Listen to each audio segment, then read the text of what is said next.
Question number 16, write two facts about the Ghaghara, the Gandak and the Kosi. बेटा ये जो तीन नदियां हैं घाघरा, गंडक और कोसी, इन तीन नदियों के बारे में हमें दो फैक्ट बताने हैं। ठीक है, तो सबसे पहले मैं आपको ये तीनों नदियां दिखाता हूँ। ध्यान से देखिएगा बच्चे, तस्वीर में आपको दिखेगा यहाँ पर, ये रही आपकी घाघरा, ये रही आपकी गंडक और ये रही आपकी कोसी। ये तीनों नदी आपको फोटोज़ में देखने को मिल सकती है। ये तीनों की तीनों नदियाँ जो हैं वो हमारी गंगा, देखो ये डार्क वाली जो आ रही है ना, डार्क वाली ये है आपकी गंगा, ये जो आ रही है देखो, ये तीनों नदियाँ क्या करती है, गंगा में जाकर मिल जाती हैं। घाघरा, गंडक, कोसी हमारी गंगा में जाकर मिलती है, इसीलिए गंगा की ट्रिब्यूटरी है। अब मैं आपको इन तीनों नदियों के दो फैक्ट बताता हूँ, घाघरा, गंडक और कोसी के दो फैक्ट। सबसे पहला फैक्ट बच्चे, साल भर में ना इन तीनों नदियों में ना काफ़ी ज़्यादा पानी का बहाव होता है, जिसकी वजह से बाढ़ आती है, फ्लड आता है। और बाढ़ की वजह से क्या होता है, नॉर्दर्न प्लेन्स में बाढ़ आ जाती है और इसकी वजह से क्या होता है, लोगों की जान और माल को नुकसान होता है। लोगों की जान को भी खतरा होता है और माल को, मतलब उनकी प्रॉपर्टी को भी काफ़ी ज़्यादा डैमेज हो जाता है। ये है इसका पहला फैक्ट इन तीनों नदियों का। अब दूसरा फैक्ट सुनो, मानते हैं कि नदियों में बाढ़ आने की वजह से नदियों में से लोगों की जान चली जाती है, उनका नुकसान होता है प्रॉपर्टी का, मगर इन नदियों की वजह से जो आसपास की मिट्टी होती है ना नदी के आसपास की, वो काफ़ी ज़्यादा उपजाऊ हो जाती है, फर्टाइल हो जाती है, इनरिच इन फर्टाइल। मतलब यहाँ पे मिट्टी इतनी उपजाऊ हो जाती है घाघरा, गंडक और कोसी नदी के आसपास कि यहाँ पर खेती बाड़ी बेस्ट हो सकती है। Question number 17, which are the main tributary that come from the peninsular upland. बेटा यहाँ पर बोला है हमें मेन ट्रिब्यूटरी का नाम बताना है, जो मेन ट्रिब्यूटरी है, बड़ी बड़ी ट्रिब्यूटरी जो पेनिनसुलर अपलैंड से आ रही है। तो पहले मैं आपको पेनिनसुलर अपलैंड दिखा देता हूँ बच्चे, ये रहा आपका पेनिनसुलर अपलैंड। ठीक है, यहाँ पर से कौन कौन सी ट्रिब्यूटरी आ रही है, पहली आपका चंबल नदी। ये नदी काफ़ी ज़्यादा फेमस है डाकुओं की वजह से, आपने अक्सर कहानी भी सुनी होगी चंबल डाकुओं की, या चंबल डाकू के बारे में सुना भी होगा, चंबल नदी। दूसरी है आपकी ये चंबल नदी हो गई, बेतवा हो गया उसका। तीसरी हो गई आपकी सोन नदी। ये तीनों की तीनों नदी जो है, चंबल हो गई, आपकी बेतवा हो गई और आपकी सोन नदी हो गई, ये तीनों की तीनों मेन ट्रिब्यूटरी हैं। ये ट्रिब्यूटरी है, सहायक नदी हैं। ये तीनों की तीनों नदियाँ ना बड़ी नदी में जाकर मिल जाती हैं और ये आती है आपके पेनिनसुलर अपलैंड से। ठीक है, question number 18, which is the world largest and fastest growing delta. इस पूरी दुनिया का सबसे बड़ा डेल्टा और वो डेल्टा जो बहुत तेज़ी से बढ़ रहा है, धीरे धीरे डेल्टा ना बढ़ते रहते हैं। तो बच्चे ये है आपका सुंदरबन डेल्टा।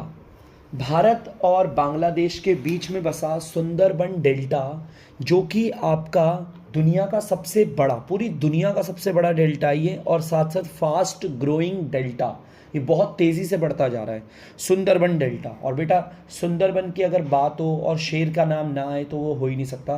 दुनिया में सबसे बड़े खतरनाक शेर रॉयल बंगाल टाइगर्स आपके इसी डेल्टा पे मौजूद होते हैं, आप देख भी सकते हो, royal Bengal tiger Sundarban delta में। और सुंदरबन डेल्टा इस दुनिया का सबसे बड़ा डेल्टा है और साथ ही साथ ये डेल्टा बहुत तेज़ी से बढ़ता जा रहा है, फास्ट ग्रोइंग डेल्टा है। Question number 19, which city is located on the water divide between the Indus and the Ganga river system. बेटा वो कौन सा शहर है जो सिंधु नदी और आपकी गंगा नदी के बीच में पाया जाता है। तस्वीर में आप लोग ध्यान से देख सकते हो, आपकी इंडस रिवर भी दिख रही होगी आपको और गंगा रिवर भी दिख रही होगी। इन दोनों के बीच में जो शहर पाया जाता है वो है अम्बाला, याद रखिएगा बच्चों। Question number 20, give one feature of the river Brahmaputra. आपको ब्रह्मपुत्र नदी के बारे में सिर्फ एक फीचर बताना है। सबसे पहले मैं आपको बताऊं, ब्रह्मपुत्र नदी आपकी हिमालयन रिवर है, बड़े बड़े पर्वतों को पिघलकर बनती है नदी। ठीक है, तो बच्चे ये जो तस्वीर में आपको दिख रही है ब्लू कलर की जो लाइन जा रही है वो ब्रह्मपुत्र नदी है। मैं इसकी तस्वीर भी आपको दिखाता हूँ, ये आपकी ब्रह्मपुत्र नदी है, पहाड़ों, बर्फीले पहाड़ों को पिघल कर ये नदी बनती है। बच्चे इसका फीचर जो है ना, ये काफ़ी ब्रेडेड चैनल बनाती है। देखो ये नदी ना एक दिशा से नहीं, काफ़ी कर्व लाइंस बना बना के देखो तैर रही है, देखो ध्यान से देखो, बह रही है, देखो ऐसे इस तरीके से, ये ऐसे ऐसे ऐसे करके काफ़ी ज़्यादा, इसे कहते हैं ब्रेडेड चैनल। तो बच्चे ये नदी जो है ना वो काफ़ी ज़्यादा मतलब ब्रेडेड चैनल को बनाती है और साथ साथ रिवरीन आइलैंड को भी बनाती है। मतलब इस नदी में आपको इस तरीके से 1 2 3 4 बहुत सारे छोटे छोटे छोटे छोटे टापू मिलेंगे, बहुत सारे, सिर्फ ये 3 टापू नहीं है, काफ़ी ज़्यादा है। और जो नदियों के बीच में इस तरीके से टापू बनते हैं उसे कहते हैं रिवरीन आइलैंड। तो ब्रह्मपुत्र नदी का हमारे फीचर में क्या आएगा, एक आएगा ब्रेडेड चैनल और दूसरा आएगा रिवरीन आइलैंड। मतलब ब्रह्मपुत्र नदी जब बहती है तो उसमें बहुत सारे टापू बन जाते हैं। Question number 21, name the peninsular river of India. Bharat की पेनिनसुलर रिवर के बारे में बताना है। भारत की जो पेनिनसुलर रिवर है जो आपकी बारिश से बनती है। तो बच्चे इस मैप में सारी की सारी पेनिनसुलर रिवर है, जैसे एक एक करके हम पढ़ लेते हैं सबके बारे में। जैसे कि आपकी महानदी हो गई, आपकी गोदावरी हो गई, कृष्णा हो गई, कावेरी हो गई। इसके अलावा दो और है, एक है नर्मदा और ये होती है तापी। ये है आपकी तापी नदी। ठीक है, तो बच्चे याद रखना ये सारी की सारी नदियाँ आपकी पेनिनसुलर है, मतलब ये बारिश के पानी से बनती है। अगर मैं बात करूँ महानदी की, तो मैंने आपको बताया था ये भी बंगाल की खाड़ी में, गोदावरी भी बंगाल की खाड़ी में, कृष्णा भी बंगाल की खाड़ी में और कावेरी भी बंगाल की खाड़ी में, ये सब। लेकिन ये दो नदियाँ नहीं जाती है, अरब महासागर में जाती है, नर्मदा और तापी। तो हमें तो फिलहाल अभी इस क्वेश्चन में यही पढ़ना था कि पेनिनसुलर नदियों के नाम जो कि आप तस्वीर में देख सकते हो, इन्हें याद कर लीजिएगा बच्चे। Question number 22, mention two features of the peninsular river. बेटा जो पेनिनसुलर रिवर है, बारिश के पानी से बनने वाली नदी, इसके दो फीचर बताने हैं। देखो पहला फीचर, ये सारी पेनिनसुलर रिवर है और ज़्यादातर पेनिनसुलर रिवर कहाँ जाती है, ईस्ट की तरफ बहती है। ईस्ट देखो ये रहा ईस्ट, ठीक है, और ये है वेस्ट। ज़्यादातर जितनी भी पेनिनसुलर रिवर है ना वो ईस्ट की तरफ बहती है। महानदी भी, गोदावरी भी, कृष्णा भी और आपकी कावेरी भी। मैंने ये नहीं बोला कि सारी की सारी पेनिनसुलर नदी जाती है ईस्ट की तरफ, मैंने बोला है ज़्यादातर, क्योंकि हमारी बाकी कुछ नदियां भी ऐसी हैं जो हमारी अरब महासागर में आती हैं। तो पहला फीचर याद रखना पेनिनसुलर का कि ये नदियां ईस्ट दिशा की ओर बहती हैं ज़्यादातर और जाके बंगाल की खाड़ी में मिल जाती हैं। दिख रहा है बंगाल की खाड़ी, बे ऑफ बंगाल। इसके बाद दूसरा आपका बताता हूँ मैं आपको, ये नदियाँ जो होती है, जैसे मैं आपको दिखा रहा हूँ, ये देखो रिवर है, ये रिवर दिख रहा है आपको, आ रही होगी पेनिनसुलर रिवर, ये दिख गया होगा आपको, पेनिनसुलर रिवर आ रही है, आ रही है, आ रही है, आ रही है। जब नदी ना आपका महासागरों में मिलती है, जब नदी आपकी महासागरों में मिलती है तो अपने माउथ पे जिस जगह पर वो मिल रही होती है उसे माउथ कहते हैं और वहाँ पर बनता है डेल्टा। तो पेनिनसुलर रिवर जब भी महासागर में मिलती है तो माउथ पे ना वो डेल्टा बनाती है। मैं आपको दिखा देता हूँ, अच्छे से ढंग से दिखाता हूँ बच्चे, ध्यान से सुनिएगा। ये देखिए, जैसे कि येरी नदी, जैसे मैं एक नदी के बारे में बात कर लेता हूँ, जैसे कृष्णा नदी है, आपको दिख रही होगी कृष्णा नदी आ रही आ रही आ रही आ रही। यहाँ से क्या है, ये वाला पार्ट आपको दिख रहा होगा, ये रिवर माउथ है, मतलब यहाँ से ये महासागर में मिल रही है, मतलब बे ऑफ बंगाल में जाके मिल रही है। तो इस जगह पर आपको डेल्टा देखने को मिलेगा। सेम उसी तरह ये कावेरी दिख रही है, कावेरी नदी ऐसे आ रही है, कावेरी कावेरी कावेरी कावेरी कावेरी, मान लो कावेरी यहाँ आ रही है और कावेरी का ये माउथ है, तो यहाँ पर आपको डेल्टा मिलेगा। जितनी भी पेनिनसुलर नदियाँ होती है जहाँ पर उनका माउथ होगा वहाँ पर डेल्टा ज़रूर बनता है। ये पेनिनसुलर नदियों की खासियत है। आप अगर ऊपर में देखेंगे, जैसे अगर आप ऊपर वाले ले लेते हैं, जैसे ये देखो गोदावरी है, कृष्णा है, कावेरी है, जैसे मैं गोदावरी को ले लेता हूँ, गोदावरी नदी आ रही है, ये देखिए ये आ रही है, ये आ रही है, आ रही है, आ रही है, आ रही है, आ रही है, ये देखो ये उसका माउथ है ना। माउथ मतलब वो पार्ट जहाँ से नदी महासागर में मिल जाएगी, इस जगह पर आपको देखने को मिलेगा डेल्टा। तो याद रखना पेनिनसुलर नदियों की ये खासियत है कि जहाँ पर से भी उनका माउथ होता है वहाँ पर वो डेल्टा बनाती हैं, और माउथ का मतलब जहाँ नदी महासागर से मिल जाती है उसे कहते हैं आपका। Question number 23, the Narmada basin creates many pictures Q location, name two of them. बेटा जब नर्मदा नदी बहती है ना तो वो कह रहा है कि वो बहुत ही सुंदर नज़ारे बनाती है, पिक्चर खींचने वाले नज़ारे बहुत ही सुंदर। उनमें से दो नज़ारों के बारे में बताना है। सबसे पहले मैप में आप देख सकते हो नर्मदा नदी, आपको क्लियर दिखनी चाहिए नर्मदा नदी, जो कि आपको ये रही। आपको पता है नर्मदा नदी जाती है और कहाँ पर जाकर मिलती है, अरब महासागर में मिलती है, दिख गई होगी नर्मदा नदी। जब नर्मदा नदी बहती है आपकी और अरब महासागर में जाकर मिल जाती है, इस बीच में नर्मदा नदी बड़े सुंदर नज़ारे बनाती है और बहुत सुंदर सुंदर नज़ारे दो हैं। सबसे पहला मैं आपको बताता हूँ, ये रहा मार्बल रॉक। देखो तस्वीर में ध्यान से आप देख सकते हो किस तरीके से टूरिस्ट जो है वो नाव में बैठकर इस मार्बल रॉक का नज़ारा ले रही है। पत्थर काफ़ी सुंदर होते हैं, देखने में काफ़ी ज़्यादा आकर्षक लगते हैं। काफ़ी सारी फिल्म की शूटिंग भी हुई है इस मार्बल रॉक में। जो नदी जा रही है ये आपका नर्मदा, तो नर्मदा नदी बहती है, पहला सुंदर नज़ारा बनाती है मार्बल रॉक, ठीक है। और दूसरा बनाती है धौधार फॉल्स। ये तो आपको देख के काफ़ी ज़्यादा सुंदर लगेगा। धौधार फॉल्स माने कि झरना, ये बहुत सुंदर झरना है। अगर आप लोग तस्वीर में देख पा रहे हैं तो आपको यहाँ पर लोग भी दिखेंगे जो इस सुंदर नज़ारे का लुत्फ़ उठा रहे हैं। तो धौधार फॉल है। तो याद रखना नर्मदा नदी जब बहती है तो वो बड़े दो सुंदर नज़ारे बनाती है। पहला बताया मैंने आपको ये मार्बल रॉक और दूसरा बताया मैंने आपको ये धौधार फॉल्स। इसको याद रखना। मार्बल रॉक जो है वो जबलपुर के पास में आता है, जबलपुर, ये आपका बता दिया जाएगा आपको, आप पढ़ेंगे इसके बाद। Question number 24, where does the river Tapi rise. ये बेटा नदी जो तापी नदी है वो कहाँ बनती है। तो सबसे पहले मैं आपको एक तापी नदी दिखा देता हूँ, आप तस्वीर में ध्यान से देखिए। तापी नदी है बेटा, ये कहाँ बनती है। मध्य प्रदेश में ना बच्चे एक बैतूल जिला है, देखा मध्य प्रदेश का बैतूल जिला। मध्य प्रदेश में जो बैतूल जिला है उसके अंदर ये आपकी ये पहाड़ियाँ, सतपुरा की पहाड़ियाँ, सतपुरा रेंज कहते हैं इसे। तो याद रखना मध्य प्रदेश में बैतूल जिला और इसके अंदर है आपका सतपुरा रेंज, माने सतपुरा की पहाड़ियाँ, यहाँ से बनती है आपकी तापी नदी। ठीक है, और तापी नदी अगर आप तस्वीर में देखेंगे तो तापी नदी के बारे में मैंने आपको इससे पहले भी बताया था कि वो जाकर अरेबियन महासागर में आकर मिल जाती हैं। Question number 25, which are the major west flowing rivers. मतलब कि वो कौन सी बड़ी नदियां हैं जो वेस्ट दिशा की ओर बहती है, माने कि अरब महासागर की ओर। तो बच्चे आप नक्शे में यहाँ पर देख सकते हैं वो कौन कौन सी बड़ी नदियां हैं जो वेस्ट की तरफ बहती हैं। वैसे तो बहुत सारी नदियां आपको दिख रही है जो वेस्ट दिशा की ओर बहती है, ये वेस्ट है बच्चे, लेकिन हमारी सबसे बड़ी वाली जो नदी है वो है आपकी साबरमती, माही और आपका भरतपुझा और Periyar.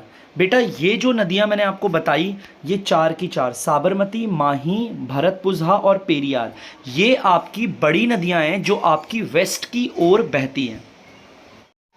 Question number 26, which is the largest peninsular river. मतलब कि पेनिनसुलर रिवर जो बारिश के पानी से बनती है उसमें सबसे बड़ी नदी कौन सी है, पेनिनसुलर।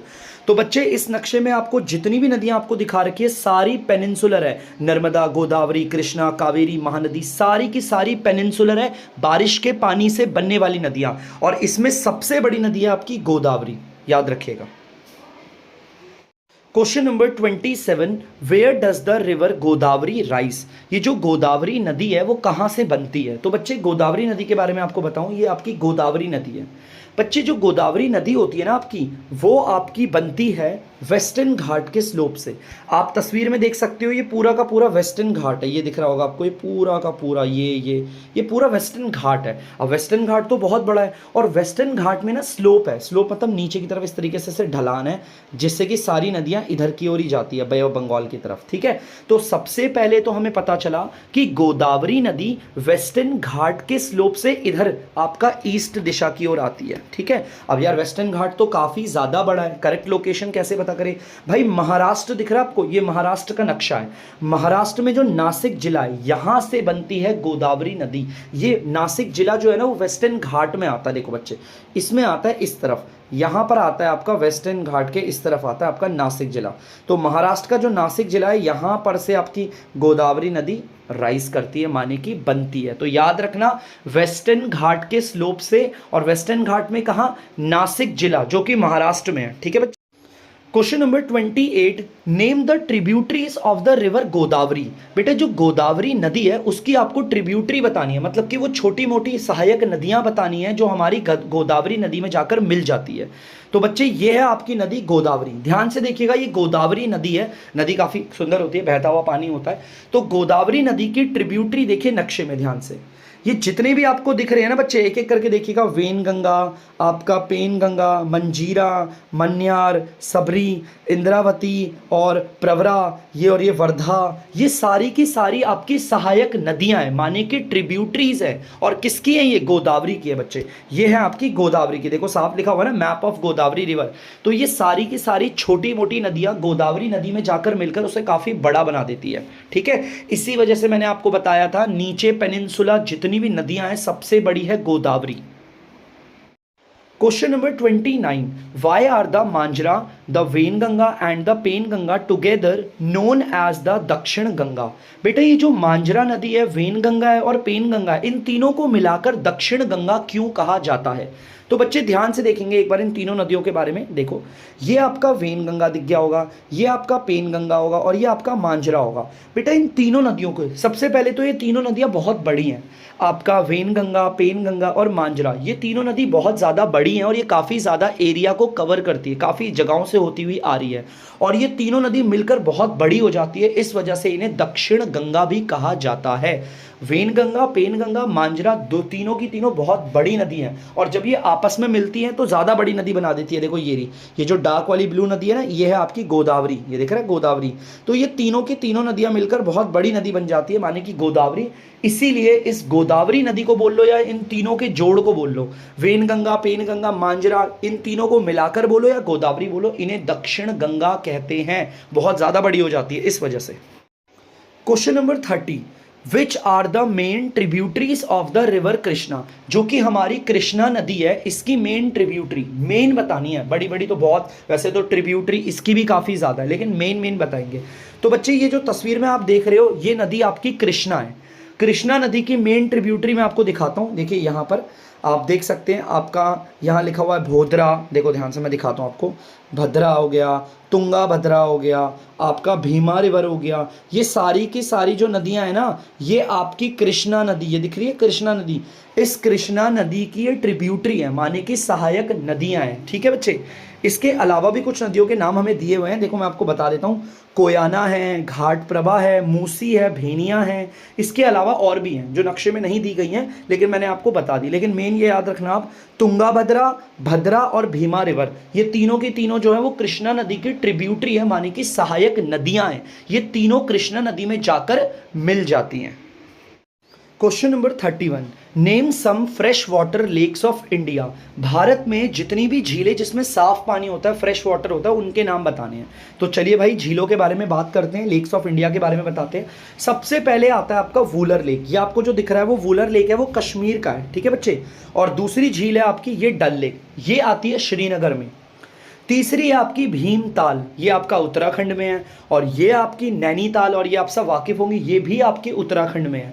इसके बाद आता है लोकतक लेक, ये आता है आपका मणिपुर में। ठीक है बच्चे, और ये आखिरी हमारा बारा पानी, ये आता है शिलोंग में। ये सारी की सारी झीलें बच्चे, इनमें फ्रेश वाटर आता है। Question number 32, write two uses of lakes, झील के आपको दो काम बताने, दो इस्तेमाल बताने हैं बच्चे। देखो पहला तो ये क्या करते हैं, नदी के पानी का जो फ्लो होता है उसे बनाए रखती है। मैं समझाता हूँ कैसे। देखिए बच्चे ध्यान से, बर्फ को पिघलकर यहाँ से पानी आ रहा है, और ये पानी गया झील में, देखो ये आ गया झील। अब ये झील से कैसे पानी का फ्लो बना हुआ है, अब ये झील है बच्चे, तभी तो आपको पता है बादल बन रहे हैं। देखो यहाँ पे बादल बन रहे हैं, यहाँ देख रहे हो बादल बन रहे हैं। बादल बन के फिर आपको पता है बारिश हो रही है, फिर बारिश हो रही है, नदियों में पानी आ रहा है, फिर दोबारा ये बह रहे हैं, फिर ये झीलों में पानी आ रहा है, भाप बन के ये ऊपर जा रहा है, फिर बादल बन रहे हैं। मतलब कि ना इसकी वजह से ये जो आपका पूरा का पूरा आपको दिख रहा होगा ना, ये आपकी जो झील है, झील की वजह से नदियों में पानी निरंतर बहता रहता है। बेटा आप अच्छे से समझना, एक बार फिर से मैं समझा रहा हूँ आपको, ध्यान से सुनिएगा। बेटा ये देख सकते हो आप, ये जो नदी आई यहाँ से, पहाड़ बर्फ पिघल कर नदी आ रही है, नदी आ रही है, ये आई, ये आपका झील है बच्चे। अब झील में क्या हो रहा है, झील में जब सूरज की किरणें पड़ रही है तो वो बादल बन रहा है ऊपर जाकर, और जब ये बादल बन रहे हैं, ये तो बादल क्या कर रहे हैं भाई, बादल जो है वो या तो बर्फ के फॉर्म में आ रहे हैं पहाड़ों पे, है ना, या तो बर्फ की फॉर्म में आ रहे हैं, या तो बारिश हो रही है। अब बर्फ जो है वो इस पहाड़ों में जम रही है, और फिर दोबारा इस बर्फ को पिघल कर नदियों में पानी आ रहा है, फिर झील में आ रहा है, झील से पानी बना रहा है बादल, फिर बादल दोबारा बर्फबारी करवा रहे हैं। इस तरीके से बार बार निरंतर हमारी नदी में पानी बना रहता है झील की वजह से। सबसे इंपॉर्टेंट काम है, झील की वजह से ही हमारी नदियों में पानी निरंतर बहता रहता है, रुकता नहीं है।